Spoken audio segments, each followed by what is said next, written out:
Hello my fellow Isotopes, NuclearNexus here, and welcome to the next installment of Nexus Reads. In today's episode, I'm going to be reading the short story, The Farmer and the Badger. I hope you all enjoy. Long, long ago, there lived an old farmer and his wife, who had made their home in the mountains, far from any town. Their only neighbor was a bad and malicious badger. This badger used to come out every night and run across to the farmer's field and spoil the vegetables and the rice which the farmer spent his time in carefully cultivating.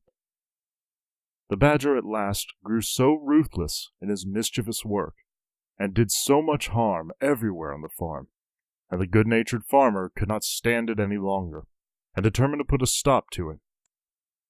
So, he lay in wait day after day and night after night, with a big club, hoping to catch the badger, but all in vain. Then he laid traps for the wicked animal. The farmer's trouble and patience was rewarded, for one fine day, on going his rounds, he found the badger caught in a hole he had dug for that purpose. The farmer was delighted at having caught his enemy, and carried him home securely bound with rope. When he reached the house, the farmer said to his wife, "I have at last caught the bad badger. You must keep an eye on him while I am out at work, and not let him escape, because I want to make him into soup tonight." Saying this, he hung the badger up to the rafters of his storehouse and went out to his work in the fields. The badger was in great distress, for he did not at all like the idea of being made into soup that night, and he thought and thought for a long time, trying to hit upon some plan by which he might escape. It was hard to think clearly in his uncomfortable position, for he had been hung upside down. Very near him at the entrance to the storehouse, looking out towards the green fields and the trees and the pleasant sunshine, stood the farmer's old wife pounding barley. She looked tired and old. Her face was seamed with many wrinkles, and was as brown as leather, and every now and then she stopped to wipe the perspiration which rolled down her face. "Dear lady," said the wily badger, "you must be very weary doing much heavy work in your old age. Won't you let me do that for you? Well, my arms are very strong, and I could relieve you for a little while."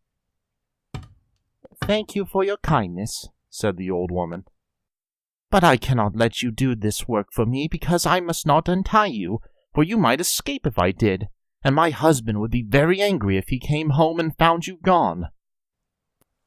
Now, the badger is one of the most cunning of animals, and he said again in a very sad and gentle voice, "You are very unkind. You might untie me, for I promise not to try to escape. If you are afraid of your husband, I will let you bind me again before his return, when I have finished pounding the barley. I'm so tired and sore, tied up like this. If you would only let me down for a few minutes, I would indeed be thankful." The old woman had a good and simple nature, and could not think badly of anyone. Much less did she think that the badger was only deceiving her in order to get away. She felt sorry, too, for the animal as she turned to look at him. He looked in such a sad plight, hanging downwards from the ceiling by his legs, which were all tied together so tightly that the rope and the knots were cutting into the skin. So, in the kindness of her heart, and believing the creature's promise that he would not run away, she untied the cord and let him down. The old woman then gave him the wooden pestle, and told him to do the work for a short time while she rested. He took the pestle, but instead of doing the work as he was told, the badger at once sprang upon the old woman and knocked her down with a heavy piece of wood. He then killed her, and cut her up, and made soup of her, and waited for the return of the old farmer. The old man worked hard in his fields all day, and as he worked, he thought with pleasure that no more now would his labor be spoiled by the destructive badger. Towards sunset, he left his work and turned to go home. He was very tired, but the thought of the nice supper of hot badger soup awaiting his return cheered him. The thought that the badger might get free and take revenge on the poor old woman never once came into his mind. The badger, meanwhile, assumed the old woman's form, and as soon as he saw the old farmer approaching, came out to greet him on the veranda of the little house, saying, "So you've come back at last. I've made the badger soup and have been waiting for you for a long time." The old farmer quickly took off his straw sandals and sat down before his tiny dinner tray. The innocent man never even dreamed that it was not his wife but the badger who was waiting upon him, and asked at once for the soup. Then, the badger suddenly transformed himself back to his natural form and cried out, "You wife-eating old man! Look out for the bones in the kitchen!" Laughing loudly and derisively, he escaped out of the house and ran away to his den in the hills. The old man was left behind alone. He could hardly believe what he had seen and heard. Then when he understood the whole truth, he was so scared and horrified that he fainted right away. After a while he came round and burst into tears. He cried loudly and bitterly. He rocked himself to and fro in his hopeless grief. It seemed too terrible to be real that his faithful old wife had been killed and cooked by the badger while he was working quietly in the fields, knowing nothing of what was going on at home, and congratulating himself on having once and for all got rid of the wicked animal who had so often spoiled his fields. And oh, the horrible thought! He had very nearly drunk the soup which the creature had made of his poor old wife. "Oh dear, oh dear, oh dear," he wailed aloud. Now, not far away, there lived in the same mountain a kind, good-natured old rabbit. He heard the old man crying and sobbing, and at once set out to see what was the matter, and if there was anything he could do to help his neighbor. The old man told him all that had happened. When the rabbit heard the story, he was very angry at the wicked and deceitful badger, and told the old man to leave everything to him, and he would avenge his wife's death.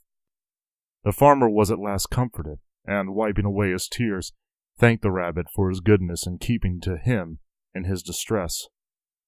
The rabbit, seeing that the farmer was growing calmer, went back to his home to lay his plans for the punishment of the badger. The next day, the weather was fine, and the rabbit went out to find the badger. He was not to be seen in the woods or on the hillside, or in the fields anywhere. So the rabbit went to his den and found the badger hiding there. For the animal had been afraid to show himself ever since he had escaped from the farmer's house for fear of the old man's wrath. The rabbit called out, "Well, why are you not out on such a beautiful day? Come out with me, and we will go and cut grass on the hills together." The badger, never doubting but that the rabbit was his friend, willingly consented to go out with him, only too glad to get away from the neighborhood of the farmer and the fear of meeting him. The rabbit led the way miles away from their homes, out on the hills where the grass grew tall and thick and sweet. They both set to work to cut down as much as they could carry home, to store it up for their winter's food. When they had each cut down all they wanted, they tied it in bundles and then started homewards, each carrying his bundle of grass on his back. This time, the rabbit made the badger go first. When they'd gone a little way, the rabbit took out a flint and steel, and striking it over the badger's back as he stepped along in front, set his bundle of grass on fire. The badger heard the flint striking and asked, "What is that? What's that noise?" "Crack, crack." "Oh, that's nothing," replied the rabbit. "I only said crack, crack because this mountain is called Crackling Mountain." The fire soon spread in the bundle of dry grass on the badger's back. The badger, hearing the crackle of the burning grass, asked, "What is that?" "Oh, well, now we've come to the burning mountain," answered the rabbit. By this time, the bundle was nearly burned out, and all the hair had been burned off the badger's back. He now knew what had happened by the smell of the smoke of the burning grass. Screaming with pain, the badger ran as fast as he could to his hole. The rabbit followed and found him lying on his bed, groaning with pain. "Oh, what an unlucky fellow you are," said the rabbit. "I can't imagine how this happened. I will bring you some medicine which will heal your back quickly." The rabbit went away, glad and smiling to think that the punishment upon the badger had already begun. He hoped that the badger would die of his burns, for he felt that nothing could be too bad for the animal, who was guilty of murdering a poor, helpless old woman who had trusted him. He went home and made an ointment by mixing some sauce and red pepper together. He carried this to the badger, but before putting it on, he told him that it would cause him great pain, but that he must bear it patiently, because it was a very wonderful medicine for burns and scalds and such wounds. The badger thanked him, and begged him to apply it at once.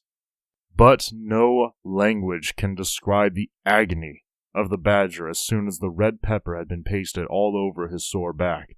He rolled over and howled loudly.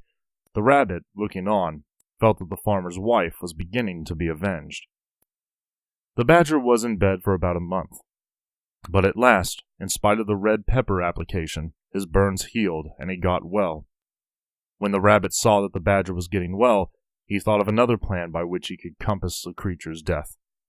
So he went one day to pay the badger a visit and to congratulate him on his recovery. During the conversation, the rabbit mentioned that he was going fishing, and described how pleasant fishing was when the weather was fine and the sea smooth. The badger listened with pleasure to the rabbit's account of the way he passed his time now, and forgot all his pains and his month's illness, and thought what fun it would be if he could go fishing too. So he asked the rabbit if he would take him the next time he went out to fish. This was just what the rabbit wanted, so he agreed.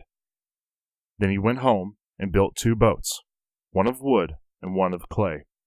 At last they were both finished, and as the rabbit stood and looked at his work, he felt that all his trouble would be well rewarded if this plan succeeded, and he could manage to kill the wicked badger now. The day came when the rabbit had arranged to take the badger fishing. He kept the wooden boat himself and gave the badger the clay boat. The badger, who knew nothing about boats, was delighted with his new boat and thought how kind it was of the rabbit to give it to him. They both got into their boats and set out. After going some distance from the shore, the rabbit proposed that they should try their boats and see which one would go the quickest. The badger fell in with the proposal, and they both set to work to row as fast as they could for some time. In the middle of the race, the badger found his boat going to pieces, for the water now began to soften the clay. He cried out in great fear to the rabbit to help him, but the rabbit answered that he was avenging the old woman's murder, and that this had been his intention all along, and that he was happy to think that the badger had at last met his deserts for all his evil crimes. It was to drown with no one to help him. Then he raised his oar and struck at the badger with all of his strength till he fell with the sinking clay boat and was seen no more. Thus at last he kept his promise to the old farmer. The rabbit now turned and rowed shorewards, and having landed and pulled his boat upon the beach, hurried back to tell the old farmer everything, and how the badger, his enemy, had been killed. The old farmer thanked him with tears in his eyes. He said that till now he could never sleep at night, or be at peace in the daytime, thinking of how his wife's death was unavenged. But from this time he would be able to sleep and eat as of old. He begged the rabbit to stay with him and share his home.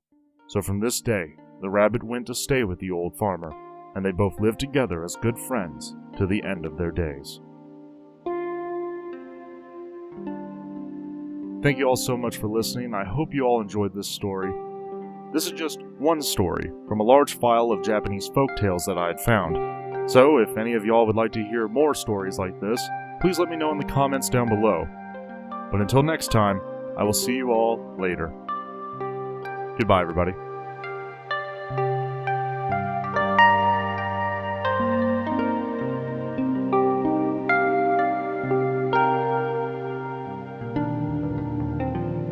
Thank you.